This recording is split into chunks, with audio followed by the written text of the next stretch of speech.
വധശിക്ഷയ്ക്ക് വിധിക്കപ്പെട്ട് യമനിലെ ജയിലിൽ തടവിൽ കഴിയുന്ന മലയാളി നഴ്സ് നിമിഷപ്രിയയുടെ വിവരങ്ങൾ തേടി അറ്റോർണി ജനറൽ. തിങ്കളാഴ്ച സുപ്രീം കോടതി കേസ് പരിഗണിക്കാനിരിക്കെയാണ് നടപടി. വധശിക്ഷ വ്യാഴാഴ്ച നടപ്പിലാക്കാൻ യമനിലെ കോടതി തീരുമാനിച്ചിരുന്നു. ഇടപെടൽ തേടി പ്രധാനമന്ത്രിക്കും വിദേശകാര്യ മന്ത്രാലയത്തിനും പരാതികളും ലഭിച്ചിട്ടുണ്ട്. വിവരങ്ങളുമായി ഡൽഹിയിൽ നിന്ന് ശ്രീകാന്ത് ഉണ്ട്. ശ്രീകാന്ത്, ചില സഹായങ്ങൾ കേന്ദ്രത്തിൽ നിന്ന് ലഭിക്കുമോ? എങ്ങനെയെങ്കിലും ഈ വധശിക്ഷ ഒഴിവാക്കി കിട്ടുമോ എന്ന നീക്കമാണിപ്പോൾ നടത്തിവരുന്നത്. എങ്ങനെയാണ് വിശദാംശങ്ങൾ? ഇതിന്റെ യാഥാർത്ഥ്യം എന്ന് പറയുന്നത് അവിടെ ഒരു ഗവൺമെന്റോ അവരുമായി ഏതെങ്കിലും തരത്തിൽ നീക്കുപോക്ക് നടത്തുന്നതിനുള്ള ഔദ്യോഗിക സംവിധാനമോ ആ രാജ്യത്തില്ല എന്നുള്ളതാണ് വസ്തുത. അതിൽ ഏറ്റവും എടുത്തു പറയേണ്ടത് നമുക്കവിടെ ഒരു നയതന്ത്ര കാര്യാലയം അടക്കം പ്രവർത്തിപ്പിക്കുന്നതിന് പരിമിതികളും നിലനിൽക്കുന്നുണ്ട്. അവിടുത്തെ ഗോത്ര വിഭാഗങ്ങളാണ് കാര്യങ്ങൾ തീരുമാനിക്കുകയും ചെയ്യുന്നത്. ഈ പശ്ചാത്തലത്തിൽ വലിയ വെല്ലുവിളി തന്നെയാണ് അവരുമായി കാര്യങ്ങൾ സംസാരിച്ച് ഒത്തുതീർപ്പിലേക്ക് എത്തുക എന്ന് പറയുന്നത്. ആ രാജ്യവുമായി ഒരു തരത്തിലുള്ള നയതന്ത്ര ബന്ധത്തിനും കഴിയാത്ത രീതിയിൽ പല ഭീകരവാദ സംഘടനകൾക്കും അവിടെ ഈ ഹൂത്തി വിമതർ പോലെയുള്ളവർക്കടക്കം അവിടെ വലിയ സ്വാധീനമുള്ള സ്ഥലമാണ്. അവരുമായി സംസാരിച്ച് നിമിഷപ്രിയയെ മോചിപ്പിക്കുക, വധശിക്ഷയിൽ നിന്ന് മോചിപ്പിക്കുക എന്ന് പറയുന്നത് ഒരു ഹെർക്കൂലിയൻ ടാസ്ക് എന്ന് തന്നെ പറയേണ്ടി വരും. പക്ഷേ കേന്ദ്ര വിദേശകാര്യ മന്ത്രാലയവും അടക്കം ആ വിഷയത്തിൽ നേരത്തെ ഇടപെട്ടതാണ്. ഇറാന്റെ സഹായത്തോടെ ഒരു ചർച്ച നടത്തി നോക്കിയതാണ്. കാരണം ഈ ഹൂത്തി വിമതർക്ക് മേൽ അടക്കം ഈ ഇറാന് കാര്യമായി തന്നെ നിയന്ത്രണമുണ്ട്. അവർ വഴി ഒരു ചർച്ച നടത്തിയിട്ടും കാര്യങ്ങൾ നടന്നില്ല. അവിടെ ഗോത്ര വിഭാഗങ്ങൾ അടുക്കുന്നില്ല എന്നുള്ളതാണ് പറഞ്ഞിരുന്നത്. അങ്ങനെയാണ് ഈ വധശിക്ഷ അടുത്ത വ്യാഴാഴ്ച നിശ്ചയിച്ചത്. നിലവിൽ ഇപ്പോൾ സുപ്രീം കോടതിയിൽ കേസ് നിലനിൽക്കുന്നുണ്ട്. തിങ്കളാഴ്ച അത് പരിഗണിക്കാൻ പോവുകയാണ്. അതിന്റെ ഒരു സാങ്കേതിക നടപടി മാത്രമാണ് അറ്റോർണി ജനറൽ ഈ വിവരങ്ങൾ തേടിയത്. കാരണം കോടതി ചോദിക്കുമ്പോൾ അതിന് കൃത്യമായ മറുപടി അറ്റോർണി ജനറലിന് നൽകേണ്ടി വരും. ആ ഘട്ടത്തിൽ നൽകുന്നതിനായാണ് ഈ വിവരങ്ങൾ തേടിയതും. സുപ്രീം കോടതി എന്തെങ്കിലും നിർദ്ദേശങ്ങൾ നൽകിയാൽ സർക്കാരിന്റെ ശ്രമം തുടരുക എന്നുള്ളതല്ലാതെ ഈ ഘട്ടത്തിൽ കാര്യമായ പുരോഗതി അതിൽ ഇല്ല എന്നത് തന്നെയാണ് വസ്തുത.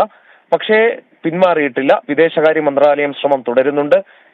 പ്രധാനമന്ത്രിയുടെ ഓഫീസിനടക്കം ഇതിനോടകം നിവേദനങ്ങൾ കിട്ടിയിട്ടുണ്ട്. എന്തെങ്കിലും പോംവഴി അതിൽ ഉരുത്തിരിയും എന്ന് തന്നെയാണ് പ്രതീക്ഷിക്കപ്പെടുന്നത്. വധശിക്ഷയ്ക്ക് വിധിക്കപ്പെട്ട് യമനിൽ തടവിൽ കഴിയുന്ന മലയാളി നഴ്സ് നിമിഷപ്രിയയുടെ വിവരങ്ങൾ തേടിയിരിക്കുകയാണ് അറ്റോർണി ജനറൽ. തിങ്കളാഴ്ച സുപ്രീം കോടതി കേസ് പരിഗണിക്കാൻ ഇരിക്കെയാണ് നടപടി എന്നതാണ് ശ്രദ്ധേയം. ഒപ്പം തന്നെ വ്യാഴാഴ്ചയാണ് നിമിഷപ്രിയയുടെ വധശിക്ഷ നടപ്പിലാക്കാനായി യമനിലെ കോടതി തീരുമാനിച്ചിട്ടുള്ളത്. ഈ ഒരു നടപടി ഒഴിവാക്കി കിട്ടണം, അല്ലെങ്കിൽ വധശിക്ഷ ഒഴിവാക്കി കിട്ടണം, അതിനു വേണ്ടിയിട്ടുള്ള അവസാനവട്ട ശ്രമങ്ങളാണ് നടന്നു വരുന്നത്. ഒപ്പം തന്നെ പ്രധാനമന്ത്രിക്കും വിദേശകാര്യ മന്ത്രാലയത്തിനും ഇത് സംബന്ധിച്ച് കത്തുകളും നൽകുന്നുണ്ട്. ശ്രീകാന്താണ് ഡൽഹിയിൽ നിന്ന് വിശദാംശങ്ങൾ നൽകിയത്. ശശി തരൂരിനെ മുഖ്യമന്ത്രി സ്ഥാനത്തേക്ക് ഉയർത്തിക്കാട്ടിയ സർവേ നടത്തിയ കമ്പനിക്കെതിരെ ഗുരുതര ആരോപണം. കമ്പനിക്ക് തരൂരുമായി ബന്ധമുണ്ട് എന്ന ആക്ഷേപമാണ് ശക്തമാകുന്നത്. തരൂരിന്റെ വെബ്സൈറ്റ് ചെയ്തതും ഇതേ കമ്പനിയാണ്. ഈ വാർത്തയുടെ വിവരങ്ങളും ശ്രീകാന്ത് ആയിരിക്കും നൽകുക. ശ്രീകാന്ത്, എങ്ങനെയാണ് വിശദാംശങ്ങൾ?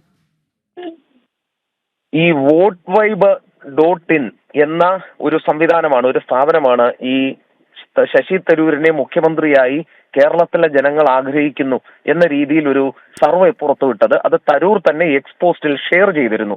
അത് പിന്നീട് ഇപ്പോൾ ഉയർന്നു വരുന്ന ഒരു ആക്ഷേപം എന്ന് പറയുന്നത് അത് തരൂരിന്റെ സൈറ്റ് കൈകാര്യം ചെയ്യുന്ന, വെബ്സൈറ്റ് കൈകാര്യം ചെയ്തിരുന്ന, അതിന്റെ രജിസ്ട്രേഷൻ നടത്തിയ കമ്പനി തന്നെയാണ് ഇതെന്ന് പറയുന്നു. ഈ വോട്ട് എന്നുള്ളത് അത് ആക്ഷേപം വലിയ തോതിൽ ഉയർന്നിട്ടുണ്ട്. അതിൽ അന്വേഷണം, കോൺഗ്രസിനകത്ത് തന്നെ അതിലൊക്കെ അന്വേഷണം വേണം എന്ന ആവശ്യം നേരത്തെ തന്നെ ഉയർന്നിരുന്നു. കാരണം എം ഹസൻ ഇന്നലെ ഒരു പ്രസ്താവന നടത്തി, ഞാൻ തന്നെ ഒരു സ്ഥാപനത്തെ വെച്ച് പരിപാടി ഇത്തരത്തിലൊരു സർവേ നടത്തി എന്നെ മുഖ്യമന്ത്രിയാക്കിയാൽ അത് നല്ല പരിപാടിയാണ് എന്ന രീതിയിൽ ഒരു പ്രസ്താവനയൊക്കെ എം ഹസൻ നടത്തിയിരുന്നു. കോൺഗ്രസിലെ പലർക്കും ഇതറിയാമായിരുന്നു എന്ന് വേണം മനസ്സിലാക്കേണ്ടത്. എന്തായാലും ആക്ഷേപം ഉയർന്നിട്ടുണ്ട്. തരൂർ ഇതിന് എന്ത് മറുപടി പറയും? കോൺഗ്രസ് ഇത് ഏതെങ്കിലും രീതിയിൽ മുഖവിലക്കെടുക്കുമോ അതോ സാധാരണഗതിയിൽ എന്ന പോലെ തരൂരിനെ തള്ളുമോ എന്നതാണ് കാത്തിരുന്ന് കാണേണ്ടത്. തരൂരിനെ മുഖ്യമന്ത്രി സ്ഥാനത്തേക്ക് ഉയർത്തിക്കാട്ടിയ സർവേ നടത്തിയ കമ്പനിക്കെതിരെയാണ് ഗുരുതര ആക്ഷേപം ഉന്നയിക്കപ്പെട്ടിരിക്കുന്നത്. ശ്രീകാന്താണ് വിവരങ്ങൾ നൽകിയത്. ശശി തരൂരിനെതിരെ ആഞ്ഞടിച്ച് കോൺഗ്രസ് നേതാവ് കെ മുരളീധരൻ